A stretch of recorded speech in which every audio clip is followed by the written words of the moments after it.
नमस्कार, हर हर महादेव, जय भोलेनाथ। आप सभी का स्वागत। ये है चाचा के फैक्ट्स। मैं नितिन कहानियाँ सुनाता हूँ। कभी फैक्ट्स, कभी ईश्वर से जुड़े चमत्कार, कभी रोचक पौराणिक कथाएं और कभी तीसरी शक्ति के प्रकोप, यानी भूत प्रेत आत्मा जिन छलावा। इनकी कहानी, इनकी ऐसी सच्ची कहानी जो लोगों ने अपनी रियल लाइफ में एक्सपीरियंस करी है, वो मैं यहाँ शेयर करता हूँ। आज की कहानी निर्मला और संतोष की है। निर्मला जी वाइफ हैं, संतोष हस्बैंड हैं, और कहते हैं दोनों जने कि हमने नितिन ये जो ब्लैक मैजिक अपनी ज़िंदगी में शुरू किया था ना, ये सिर्फ हमने इसलिए किया था कि जो वक्त ख़राब चल रहा है, जो हमारे सिर पर कर्जा हो गया है, ये उतार लेंगे और सारी समस्याएं दूर कर लेंगे, और फिर सब जब ठीक हो जाएगा तो इस जादू टोने से बाहर आ जाएंगे। ये जो टोटका करना शुरू करा है बस बंद कर देंगे। लेकिन ऐसा हुआ नहीं। ये कहानी बहुत पुरानी है और इन्होंने जिस तरह से मुझे बताई और जो जो चीज़ें ये बता रहे थे, उससे वास्तव में पता चलता है कि कहानी काफ़ी ज़्यादा पुरानी है। अभी इंट्रो फिर आकर शुरू करता हूँ। कहीं नहीं जाना, पूरी कहानी सुनना। जय भोले।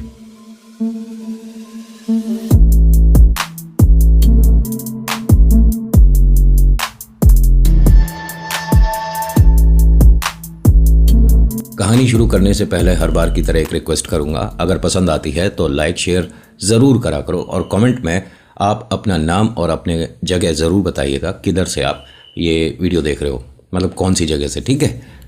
कहानी निर्मला और संतोष जी की है, जिनके 3 बच्चे हैं। बच्चों का नाम वगैरह या उनके बारे में शामिल नहीं करूँगा, जैसा जिसने जो बताया वो बता रहा हूँ।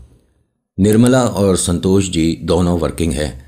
जो निर्मला जी हैं, लोगों के घर पे जाके डोमेस्टिक हेल्प के लिए मतलब काम करके पैसे जोड़ रही हैं। जो संतोष हैं, ये एक सब्ज़ी का ठेला लगाते थे। व्यापार में, काम में, देखिए बड़ा छोटा नहीं, मैं व्यापारी कहूँगा। इन्हें दिक्कत आने लगी। सब्ज़ी जो जहाँ से ख़रीद रहे थे वहाँ कुछ महंगी हो गई, तो उधार पे ले ली। बहुत समय से वहाँ से ये सब्ज़ी फल वगैरह लेते थे। अब ऐसे करते करते 2-3 बार का उधार हो गया। ये कुछ ज़्यादा हो गया था।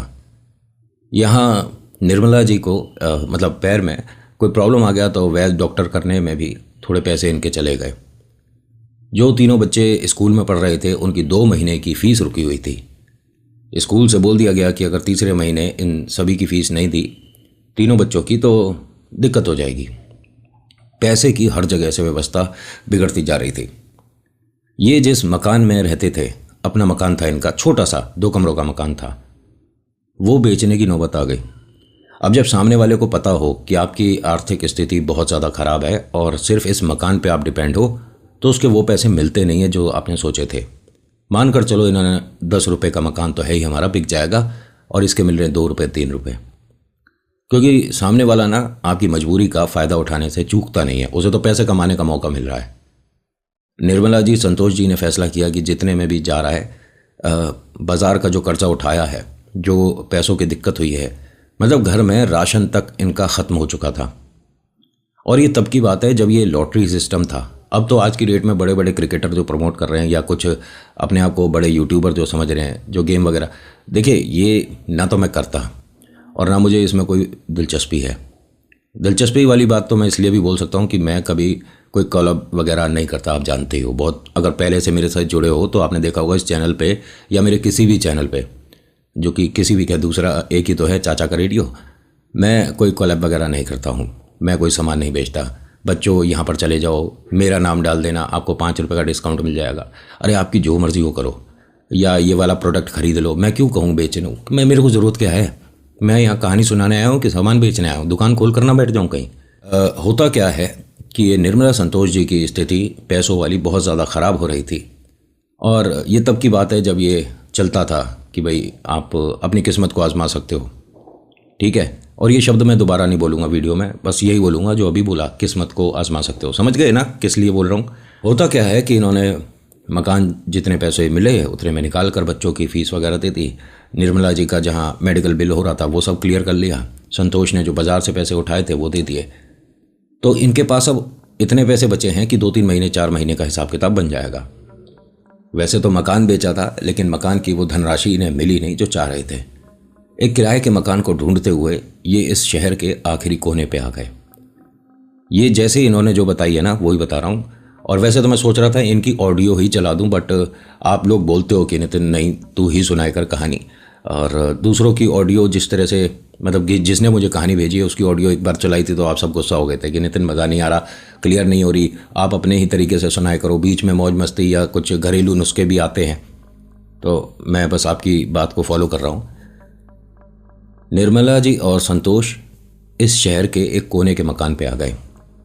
यहाँ लोग तो बहुत अच्छे हैं लेकिन बड़ी अजीब सी स्थिति है।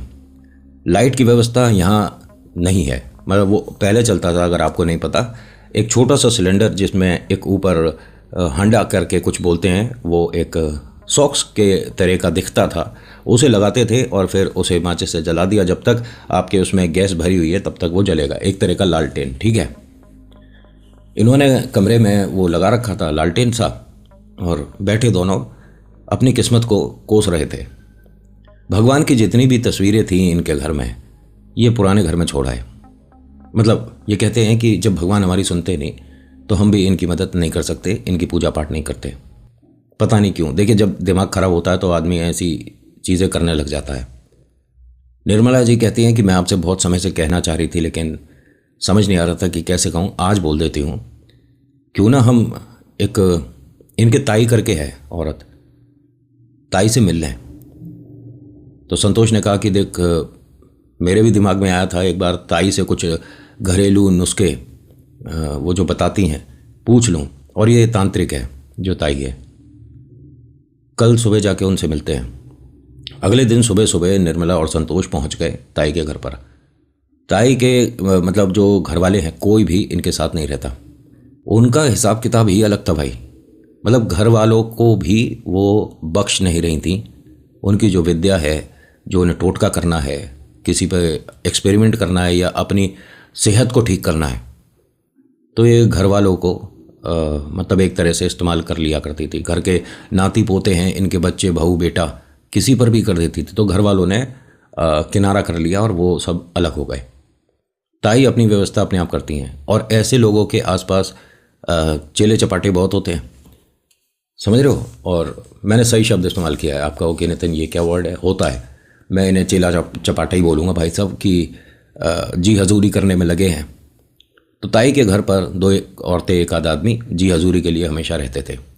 निर्मला संतोष आकर बैठे और कहते हैं कि ताई बड़ी समस्या चल रही है, पैसों की व्यवस्था बिल्कुल ख़त्म हो चुकी है, अपना मकान बिक चुका है, बच्चों की फ़ीस की दिक्कतें होती हैं, घर में ना मतलब 2 रुपये आते हैं और 3 रुपये का खर्चा हो जाता है, हिसाब किताब बहुत गड़बड़ चल रहा है, बाजार से कर्जा तो ऐसे हो जाता है मजाक मजाक में, हमारे कोई शौक़ वगैरह नहीं है कि उसकी वजह से हम पे कर्जा होता हो।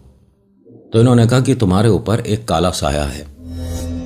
निर्मला संतोष, देखिए जब आदमी दुखी होता है ना तो सामने वाले की हर बात ऐसा लगता है सच है जो वो बता रहा है।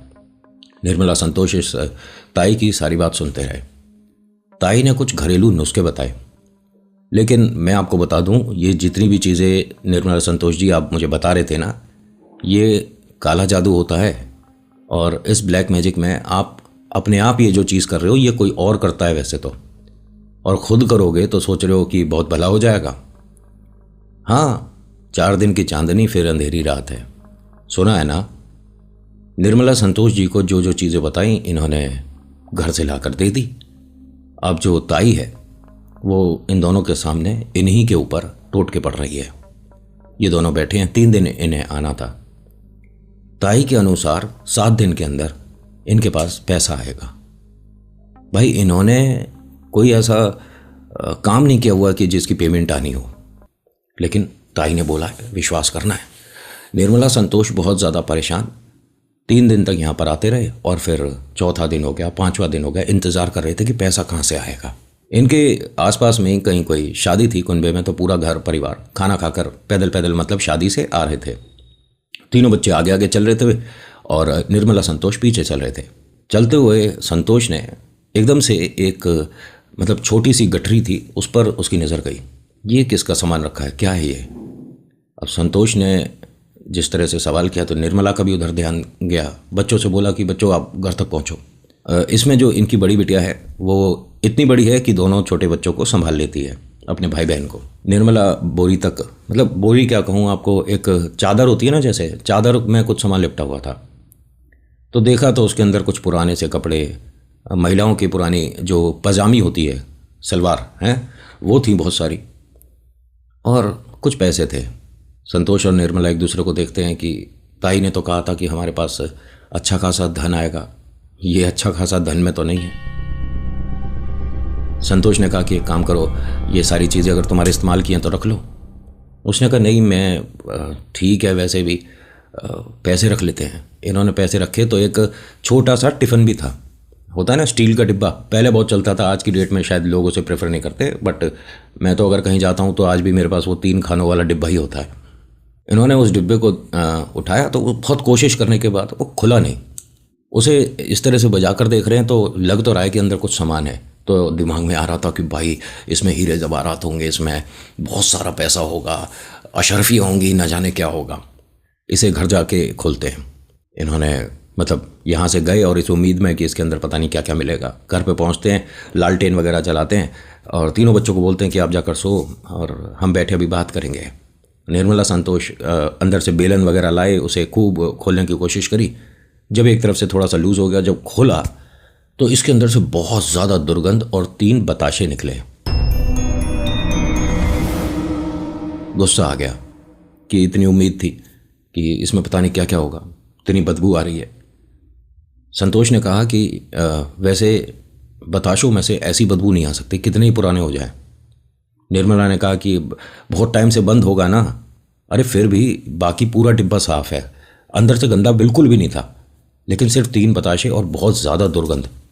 ये डिब्बे को बाहर फेंक दो, हमारे किसी काम का नहीं है। तो निर्मला क्या कहती है कि नहीं, डिब्बा तो बिल्कुल सही है, देखो हमने थोड़ा जो इस पर ठोक पीट करी है, इसे सही कर दूंगी और आप बाज़ार जब जाते हो खाना वगैरह ले जाना तो इसमें ले जाओ, डिब्बा तो अच्छा खासा बड़ा है, सब्जी कर दिया करूँगी। ठीक है रख लो, बताशों का क्या करें। तो हंसते हुए निर्मला ने कहा कि बताशों का क्या करना है, ये कौन सा ख़राब हुए हैं।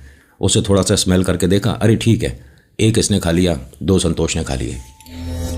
अब यहाँ पर उस टिफ़िन को जो इनकी छोटी सी रसोई सी बना रखी थी वहीं पर रख दिया। दोनों इसी कमरे में ज़मीन पर चादर चटाई बिछा कर सो गए। कोई संतोष का नाम ले रहा था धीरे धीरे, संतोष, संतोष, संतोष। संतोष की आंख खुली। इसने देखा निर्मला सो रही है। इसने हल्का सा चेहरा उठाकर देखा तो रसोई के पास एक औरत बैठी है। भारी सा शरीर है उसका, बाल खुले हुए हैं ज़मीन पर, और इसे इशारा करके थोड़ा बुलाया। इसने उसे ध्यान से देखा। जो इन्होंने लालटेन जला रखी थी उसे काफ़ी मंदा कर रखा था, तो नाइट बल्ब जैसी रोशनी इस कमरे में थी। ये धीरे धीरे मतलब चलकर उनके पास गया। बैठ जा। ये चुप बैठा हुआ है संतोष, बस उन्हें देख रहा था। वो कुछ खा रही हैं इसके सामने बैठी हुई, और जिस तरह से चबा रही हैं, कहते हैं कि मुझे आज भी वो याद है कि मेरे हाथ पैर कांप रहे थे उन्हें देखकर। उन्होंने अपने हाथ से कुछ निवाला सा मेरी तरफ को बढ़ाया, खाएगा? मैंने मना कर दिया, नहीं नहीं आप खाइए। उनको देखते देखते मेरी नज़र जब मतलब नीचे की तरफ गई कि ये टिफ़िन में वही वाला टिफ़िन था जो हमें मिला था। कहते हैं कि टिफ़िन पास में खुला पड़ा था और उसमें जैसे दूध दही कुछ होता है ना, ऐसा दिख रहा था। और एक मेरा बच्चा, मेरे 3 बच्चों में से सबसे छोटा बच्चा वहाँ पड़ा है और वो उसका हाथ है जो खा रही हैं। मैं सुन रह गया एकदम। तभी निर्मला की आवाज़ आई, संतोष जी क्या हुआ? आप रसोई पे बाहर क्यों बैठे हो? कुछ चाहिए क्या खाने के लिए? वो मेरे पास आई। उसने जैसे ही मेरे कंधे पे हाथ रखा मैं डर गया। एकदम उसकी तरफ देखा तो मेरी आंखों से आंसू बह रहे थे। पूरा मेरा फेस आंसुओं से भरा हुआ था। निर्मला ने एकदम दुपट्टे से मेरा चेहरा पोंछा। क्या हुआ? आप रो क्यों रहे हो? सब ठीक हो जाएगा, आप परेशान क्यों होते हो? मैंने अपने सारे सपने के, डरावने भयानक सपने के बारे में निर्मला को बताया। ये कहती है कि नहीं, ये सब कुछ आपके मन का वहम है, देखिए ऐसा क्यों होगा हमारे बच्चों के साथ। संतोष ने कहा कि एक काम करो, तुम पहले देख कर आओ, तीनों बच्चे ठीक है। अब ये यहाँ से लालटेन लेकर गई तो इनका छोटा बच्चा जो दिखा इन्हें सपने में, वो अपने गले पर हाथ लगाकर सांस खींचने की कोशिश कर रहा था। ये एकदम उसके पास आती हैं, लालटेन रखती हैं, उसे उठाती हैं, गले से लगा लेती हैं, वो एकदम नॉर्मल होता है। उसकी सांस उखड़ रही थी। बेटा क्या हुआ? ये रोने लगा। बहुत छोटा बच्चा है ये तो, खैर एकदम। ये संतोष भी भाग कर आए। निर्मला क्या हुआ? इसकी सांस उखड़ रही थी। बेटा तू ठीक है, बेटा तू ठीक है। उसे लेकर बाहर वाले कमरे में आए, पानी वानी पिलाया, बिल्कुल नॉर्मल किया। बच्चा कहता है कि एक आंटी मेरे पेट के ऊपर बैठी थी और वो गला दबा रही थी। अभी इन्हें समझ नहीं आया कि हमने किसका क्या बिगाड़ दिया। हमने जो टोने टोट के बताए भाई, अपने घर के ही चीज़ों से तो अपने लिए सही समय मांगा था ना, लेकिन ये हमारे साथ क्यों हो रहा है? इस बच्चे ने जिस तरह से बताया ना, ये शक्ल कुछ कुछ उस ताई से मिलती है। जो बच्चे को पूछा ना कि बेटा वो औरत को तूने देखा था ध्यान से, कौन आंटी हैं, कभी देखी हैं? तो उसने कहा कि उनके यहाँ एक बहुत बड़ा मस्सा था, छोटे से बच्चे ने बताया। और ये मस्सा जो है एकदम नोटिस जो हो रहा है दिमाग में इनके, वही ताई आई कि भारी से हाथ थे और एक हाथ में कंगन चूड़ियाँ थी, एक हाथ खाली था। इस छोटे बच्चे ने इतनी चीज़ें बता दी। और वो ताई भी कुछ ऐसे ही पहनती है, एक हाथ उसका पूरा भरा रहता है, पता नहीं क्या क्या चीज़ें पहनती थी उसमें, कंगन चूड़ियाँ और कुछ जो टोटके की चीज़ें बनती हैं वो सब। नाखून बहुत सारे, पता नहीं कितने लोगों के, ऐसा लगता है कि उसने जिनके काम किए उनके नाखून पिरो पिरो कर हाथ में माला बना रखी थी। बच्चे ने जो चीज़ बताई इन दोनों के दिमाग में आ गया कि सुबह ताई से जाकर बात करनी है, और अगर उसने हमारे घर के लिए कुछ सोचा होगा ना तो उसका बहुत बुरा हाल करेंगे। आप किसका बुरा हाल करोगे? तांत्रिक का। और उस तांत्रिक का बुरा हाल करने की सोच रहे हो जिसको सामान तुम ला कर दे रहे हो। अपनी चीज़ें ला कर किसी तांत्रिक को दोगे और सोचोगे कि वो तुम्हारे लिए भला कर देगा, हो जाएगा?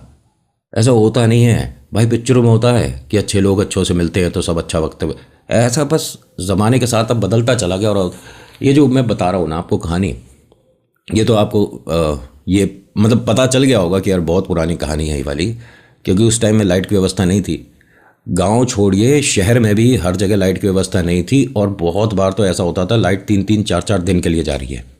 आज की डेट में तो सोलर पैनल और बहुत ज़्यादा एडवांस, बट ये शायद आप इस चीज़ से मेरे कनेक्ट नहीं कर पा रहे होगे कि नितिन यार ऐसा कैसे हो सकता है कि लाइट है ही नहीं पूरे गाँव में और सब वो लालटेन से काम चला रहे हैं, या मतलब वो जो हांडा होता है, क्या बोलते हैं यार, सॉरी मैं भूल रहा हूँ उसका नाम, उन सब से काम चला रहे हैं। ऐसा था मेरे भाई वक्त। अपने पापा से पूछिएगा, पिताजी से पूछिएगा, और अगर आपके दादाजी ईश्वर की कृपा से एकदम स्वस्थ हैं, ठीक हैं, तो एक बार उनसे पूछना कि लाइट की व्यवस्था नितिन ऐसे ऐसे बता रहा है, कभी थी क्या? तो पता चलेगा कि कहानियों में मैं मन से चीज़ें नहीं बनाता और झूठ पसंद नहीं। सीधा सीधा जो आया बता दो, क्योंकि जिसने जो अनुभव किया है उसकी कहानी में मैं अपनी कोई कहानी शुरू कर दूँ तो ये मूर्खता हो जाएगी। वो आपस में बैठे बात करेंगे कि हमने ये सब कुछ तो बताया नहीं है, क्या बोले जा रहा है। ठीक है, तो जैसा जो आया वैसा ही सुनाना बनता है। मैं निर्मला संतोष जी आपकी हिम्मत की मतलब प्रशंसा करूँगा कि घर में इतनी चीज़ें देखने के बाद आप मतलब वहाँ टिके रहे। और एक छोटी सी बात बोलूँ, ये मूर्खता भी है कि आप किसी तंत्र साधना करने वाले को चैलेंज कर रहे हो उसके सामने खड़े होकर, और वो भी तब जब उसने अपनी गद्दी लगा रखी हो और लोगों से वो बात कर रही हो। अरे ये बात अगर करनी भी थी तो आपको अकेले में करनी चाहिए थी, जो दोनों का वाद विवाद होता आपस में रह जाता। लेकिन आप उसे 4 लोगों के सामने इस तरह से बोलोगे और वो लोग आए अपनी हेल्प के लिए, तो आपके साथ कुछ वही होना था जो हुआ। निर्मला संतोष सुबह होने का इंतज़ार कर रहे थे, अपने तीनों बच्चों को बार बार जाकर चेक कर रहे थे कि सब कुछ ठीक तो है। सुबह हुई तो माता पिता ने कहा कि आज ना आप स्कूल नहीं जाइएगा, मम्मी पापा को कहीं जाना है, और जब हम आ जाएंगे उसके बाद बाज़ार में जाकर कुछ खाएंगे, चाट पकौड़ी, बच्चों को नॉर्मल करने के लिए। बच्चे मान गए। अब निर्मला संतोष पहुंचते हैं इस ताई के घर पर, तो ये चप्पल वगैरह बाहर उतारने का यहाँ प्रावधान था कि मतलब आप चप्पल पहनकर नहीं आ सकते इस कमरे में। बट ये दोनों गुस्से में थे, क्योंकि बच्चों पर बात आई है तो नेचुरल सी बात है गुस्सा आएगा। इन्होंने कुछ नहीं सोचा, चप्पल उतारनी है नहीं, और ये ऐसे ही इस कमरे के अंदर आ गए। जैसे ही आए ताई ने इनको इशारे से रोक दिया कि 1 मिनट, ये पैर खाली कर करा। तो निर्मला और संतोष ने उसकी बात को इग्नोर कर दिया। इसने दोबारा बोला कि मेरे इस कमरे में पैर खाली करके आ, लेकिन निर्मला संतोष उल्टा जवाब दे गए। क्या बोलते हैं, अब पहले तू हमारी बात सुन। यहाँ जितने भी लोग बैठे हैं ना, सब ऐसे पलट कर देख रहे हैं कि भैया कौन है जो ताई को ऐसे बोल रहा है। ये बोला संतोष जी ने। अब तू हमारी बात सुन। निर्मला ने कहा कि 1 मिनट, बात मैं करूँगी। ठीक है, लेकिन इसको समझा देना कि दिमाग अपना ठीक रखे, वरना हमारे से बुरा कोई नहीं होगा। तूने सोचा कैसे कि हमारे बच्चों के लिए? तभी निर्मला ने कहा कि आप 1 मिनट शांत हो जाइए, मैं बात करूँगी। उसने हाथ जोड़कर कहा कि ऐसा है ताई, जो तू हमारे बच्चों के लिए कर रही है, ये बस कल और कल के लिए जो गया ना वक्त, वहीं तक होना चाहिए। आज के बाद हमारे बच्चों की तरफ अगर तूने देखा तो हमसे बुरा कोई नहीं होगा। माँ बाप अपने बच्चों के लिए कुछ भी कर जाएंगे। अरे तू तो इंसान है, हम शेर से लड़ जाएंगे। समझ आ रही है तेरे? तो ये ताई हंसने लगी। क्या हुआ है, तुम दोनों इतने ज़्यादा परेशान क्यों? मैं तुम्हारे घर आई थी मदद करने। मैंने तुम्हें बुलाया था या मैंने तुम्हारा कुछ उधार लिया खा रखा है? मुझ पर इस तरह से बात मत करो।